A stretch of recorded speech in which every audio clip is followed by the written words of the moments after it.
Hello, what's up mga kapops, mga kapopoy na amin rin na po. Balik na po sa ato ang farm no, kahit pugas na. So update na ko ninyo mga kapopoy sa atong farm mo. Ready na siya isprayan, manatog lampas. Yan. Ato sa isprayan ni daan mga kapopoy para ato ang mapugsan. So dilin siya na to pugsan diretso kayang sagbot baga-baga man, so kailangan lampasan sa gini nato para na to mapugsan kay baga-baga ang sagbot. So manuhulan ta pagpugasan nino. So muna itong area diri ikan dito, yan ikan dito pa ingon sa ibabaw muna. Siguro mangita putag kauban na to mo spray no, masuhulan kay dako-dako gini din nato may dali spray nato sprayan ano. So nagplano ta ako nga akong talungon ng streeta o pero murag na ulahin na. So better next time na lang gid nato ni may sprayhan siguro matalungan. So karon nato lang pading kamutan mapugsa nato ning mais para naatay kuhaan og anagon, di ba? So maibog ta sa mga bang nanay anagon no. So magpugas sa gyud ta para natay anagon na patay masanggi gamay. So bisag mga pugas lang tag mga himabaw sa hektarya rong panuig okay na. No, medyo hapon na human na gitag lampas ikan sa ubos paingon dire. Kapoy na ta hagard na kay tunang plato na igwan taon para natay agi purong adlaw kay tiwasuno na lang pud niya atong pasunon dire. So thank you kay nga nahuman na nato atong pasunon no. So muna ato ang update sa atong payag dire o guba-guba na gid siya nga walay tawo nagapuyo.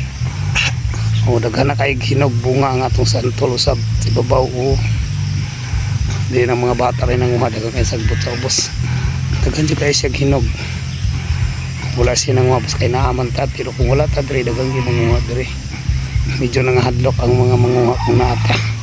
So pwede naman ta kung mananghid sila nato no, ayuhon lang na dila na balion ng sanga, dila na sab sila maghugaw-hugaw sa tungod.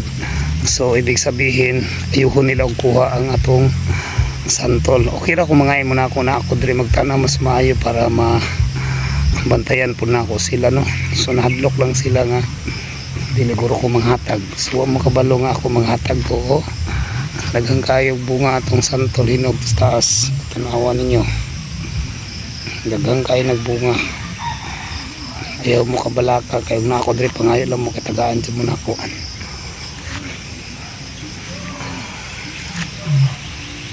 Tapos taas pag ginatong pugsanan diri akan atong santol daghang kayo punuan daghang sa hinog. Kuha nila po natong santol walo ka puno na itong santol. So dili siya puno og bunga karon tuiga to kay taas-taas ang init. So at least nga naa siya mga bunga daghan siya hinog karon makakuha jud hinog kay mga bata gay diri daghan ning kuang hinog daghan siya sagbot o panit sa silong kanang wala ta diri manguha ang mga bata. So pinayak sila panghagbong-hagbong lang. So dili ta makasiligro no kay medyo hapon na human taglampas muli na sud ta maybe tomorrow basi makabalik ta dire dili ta busy maka paglimpyo na ta dire sa ato ang palibot sa atong payag no kay medyo hapon na muli na sabta. So kanin lang akong i-update kaninyo mga kapopoy sa karong adlaw.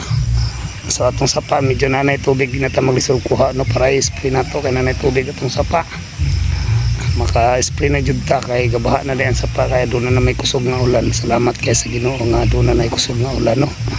So mintras nga wala pa ta ka-spray agilampas-lampasan sa nato ning palibot nato kay maybe makapalit og medisina mapa-sprayhan na nato natong area. Magkanid to atong area o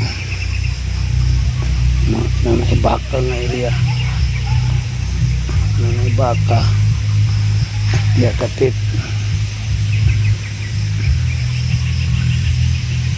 yan padulong di anak paingon dari.